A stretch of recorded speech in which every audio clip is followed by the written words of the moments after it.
السلام علیکم ورحمۃ اللہ وبرکاتہ۔ الحمد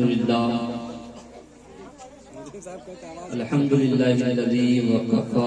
والسلام علی عبادہ الذین اصطفی وعلی آلک واصحابک اجمعین دائما ابدا اما بعد فاعوذ باللہ من الشیطان الرجیم بسم اللہ الرحمن الرحیم ان کنتم تحبون اللہ فاتبعونی یحببکم اللہ صدق اللہ العظیم وصدق رسول النبی الامین المتین الکریم ونحن على ذلك من الشاهدين والشاكرين والحمد لله رب العالمين۔ حضرات محترم، اعلیٰ حضرت فرماتے ہیں کہ سرور کہوں کہ مالک و مولا کہوں تجھے، سرور کہوں کہ مالک و مولا کہوں تجھے، باغ خلیل کا گلے زیبا کہوں تجھے، اور ہرما نصیب ہو تجھے امیدگی کہوں، ہرما نصیب ہو تجھے امیدگی کہوں، یا رسول اللہ جانے مراد کانی تمنا کہوں، یا رسول اللہ جانے مراد کانی تمنا کہوں۔ اور اعلیٰ حضرت آگے لکھتے ہیں تیری تو بس عیب تنہائی سے ہے بری، یا رسول اللہ تیری تو بس عیب تنہائی سے ہے بری، حیران میرے شاہ میں کیا کیا کہوں تجھے، حیران میرے شاہ میں کیا کیا کہوں تجھے۔ اور اعلیٰ حضرت مقطع میں لکھتے ہیں کہ لیکن رضا نے ختم سخن اس پہ کر دیا، کہ لیکن رضا نے ختم سخن اس پہ کر دیا کہ خالق کا بندہ خلق کا آقا کہوں تجھے، خالق کا بندہ خلق کا آقا کہوں تجھے۔ حضرات محترم، میں نے جس آیت کریمہ کی تلاوت کی ہے اس کے متعلق کچھ گفتگو کرنے سے قبل بہتر اور مناسب سمجھتا ہوں کہ ہم تمامی حضرات اپنے آقا و مولا حضور تاجدار مدینہ صلی اللہ علیہ وسلم کی بارگاہ میں درود و سلام کے نذرانہ عقیدت پیش کیا جائے۔ پڑھ کے باوا سے بلند اللہم صلی صلاۃ و سلام علیک یا رسول اللہ یا حبیب اللہ صلی اللہ علیہ وسلم۔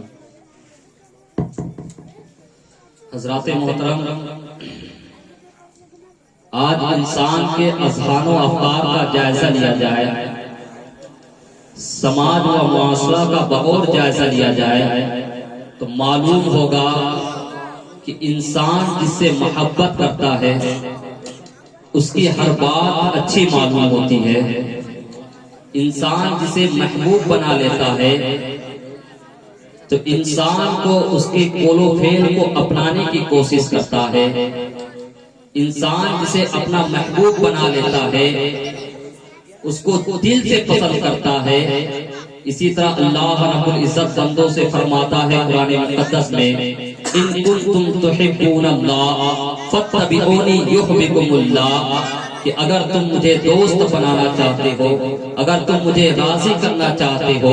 اگر تم مجھے محبوب بنانا چاہتے ہو تو سب سے پہلے محمد عربی صلی اللہ علیہ وسلم کو راضی کرو۔ اس سے یہ پتا چلا کہ اگر اللہ کو راضی کرنا ہے تو پہلے رسول کو راضی کرنا ہوگا، اگر رسول کو محبوب بنانا ہے تو رسول کے قول و فعل کو اپنانا ہوگا، اگر رسول کو محبوب بنانا ہے تو ادائے مصطفیٰ پہ چلنا ہوگا، اگر رسول کو محبوب بنانا ہے تو سنت مصطفیٰ پہ عمل کرنا ہوگا، اگر رسول کو محبوب بنانا ہے تو لباس رسول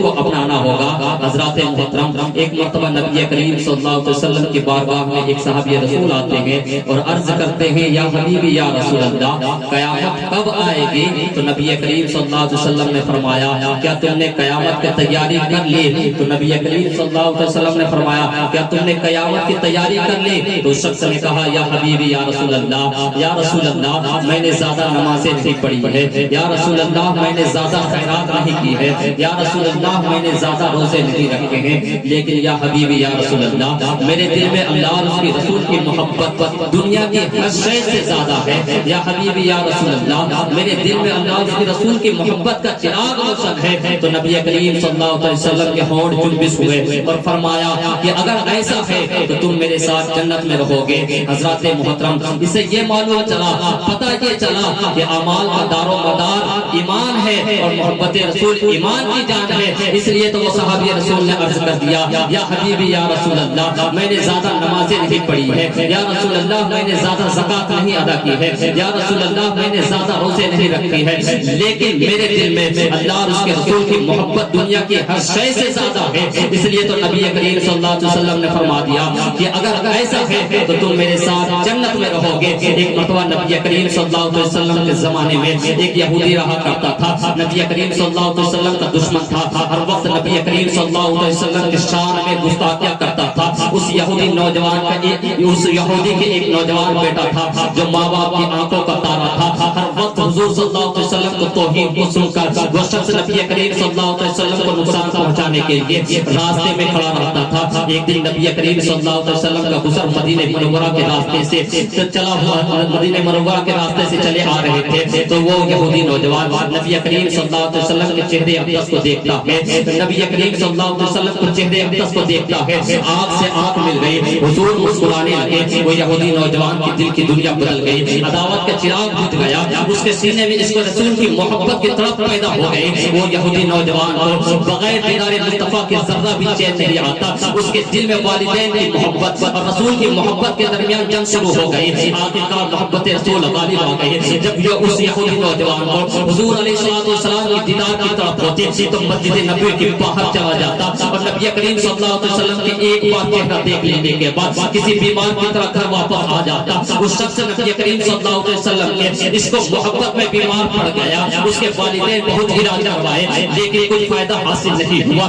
اس یہودی نوجوان کے جسم کمزور ہو گئے، آواز باریک ہو گئی، پیر ٹھنڈے ہو گئے۔ اس یہودی نوجوان کے پیٹ باپ نے اس شخص کو سر پر ہاتھ پھیرتے ہوئے کہا اے میرے بیٹے تمہاری کوئی آخری خواہش ہو تو بولو، میں تمہاری ہر خواہش کو پورا کرنے کے لیے تیار ہوں۔ تو بیٹے نے کہا اگر ابا حضور آپ کا اگر وعدہ سچا ہے تو میں اظہار کروں گا۔ بیٹے نے کہا بیٹے نے کہا ابا جان چند دنوں سے محمد عربی صلی اللہ علیہ وسلم کی عقیدت و محبت میں گرفتار ہو چکا ہوں، اگر آپ کا وعدہ سچا ہے تو میری آخری تمنا یہ ہے کہ ایک بار نورانی چہرہ دیکھ لو اور میری روح نکل جائے۔ اگر آپ کا وعدہ سچا ہے تو جائے محمد عربی صلی اللہ علیہ وسلم کی پارپا میں اور عرض کرے کہ آپ کا ایک غلام دنیا سے جا رہا ہے اور اگر اس کی آخری خواہش یہ ہے کہ آپ اس کے سرہانے کھڑے ہو کر آخرت کی نجات کا مدعا سنا دیجیے۔ اتنا سننا تھا کہ بیٹے کے آواز سے سننا تھا کہ باپ غصے سے لال پیلا ہو جاتا ہے، لیکن کیا کرے ایک لوتے بیٹے کی خواہش کو پورا کرنے کا وعدہ تھا، سب کا وہ غصے کو برداشت کرتا ہے اور کہتا ہے کہ بیٹا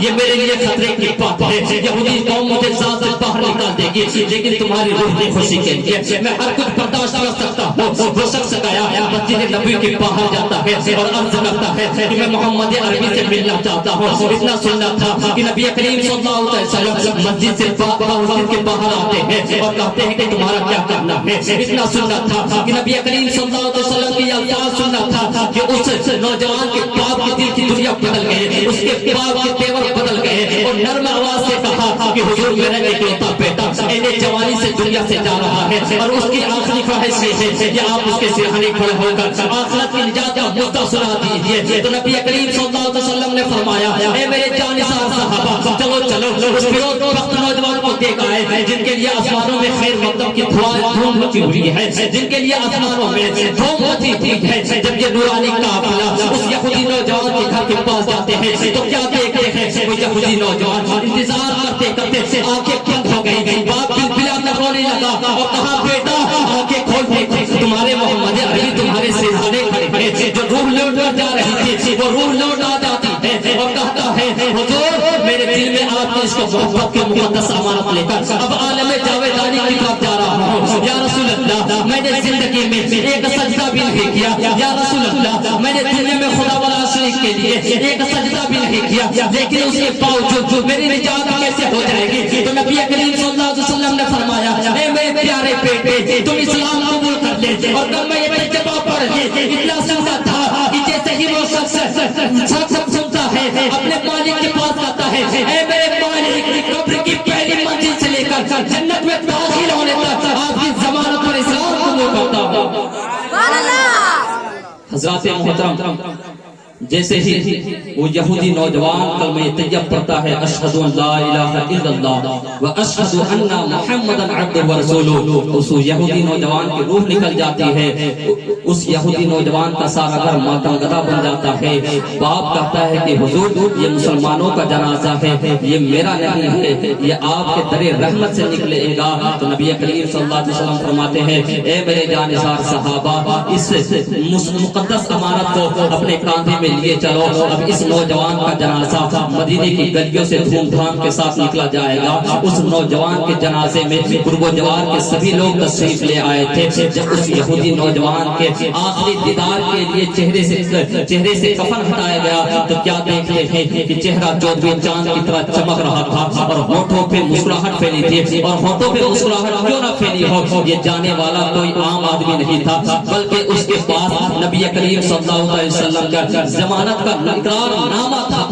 نبی کریم صلی اللہ علیہ وسلم کا ضمانت کا اقرار نامہ تھا. جب اس یہودی نوجوان کے جنازے میں اتنے لوگ شریک ہوئے تھے کہ پیر رکھنے کی جگہ نہیں تھی. نبی کریم صلی اللہ علیہ وسلم صرف پنجوں کے اوپر چل رہے تھے, ایڑیوں کے اوپر نہیں چل رہے تھے. تو صحابہ کرام نے عرض کیا یا رسول اللہ آپ پورے پیر کے بل کیوں نہیں چل رہے ہیں, پنجوں کے بل کیوں چل رہے ہیں؟ تو نبی کریم صلی اللہ علیہ وسلم نے فرمایا کہ اس شخص کے جنازے میں آسمان سے فرشتے اتنی کثرت سے آئے ہوئے ہیں کہ پیر رکھنے کی جگہ نہیں ہے. نبی کریم صلی اللہ علیہ وسلم اس یہودی نوجوان کو خود قبر میں اتارتے ہیں اور اتارنے کے بعد کیا دیکھتے ہیں کہ قبر نور الہی سے جگمگا رہی ہے. جب نبی کریم صلی اللہ علیہ وسلم اس یہودی نوجوان کو قبر میں اتار رہے تھے اس وقت نبی کریم صلی اللہ علیہ وسلم کو اتنا پسینہ آ رہا تھا, اتنا پسینہ آ رہا تھا کہ قبر اتنا پسینہ آ رہا تھا کہ کرتے مبارک بھیگ جاتا ہے. جب نبی کریم صلی اللہ علیہ وسلم قبر سے باہر آتے ہیں, آنے کے بعد نبی کریم صلی اللہ علیہ وسلم مسکرانے لگتے ہیں. تو صحابہ کرام نے عرض کرتے ہیں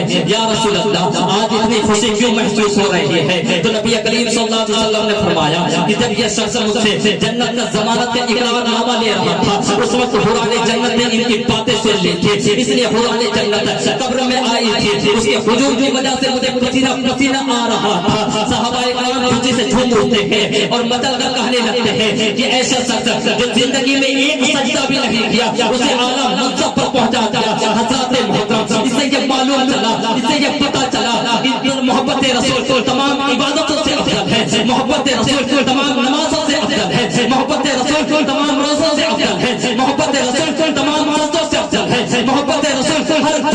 دنیا کی بدنی طاقت سے افضل ہے, محبت رسول کو جنت سے بڑھ کر ہے. اس لیے تو نبی کریم صلی اللہ علیہ وسلم نے فرمایا لا یؤمن احدکم حتی اکون احب من الیہ ووالدہ ولدہ والناس اجمعین. نبی کریم صلی اللہ علیہ وسلم نے فرمایا کہ اس وقت تک کوئی مومن کامل نہیں ہو سکتا جب تک وہ اپنے والد اپنے اولاد حتیٰ کہ تمام چیزوں سے زیادہ مجھ سے محبت نہ کر لے. حضرات محترم اس سے یہ پتہ چلا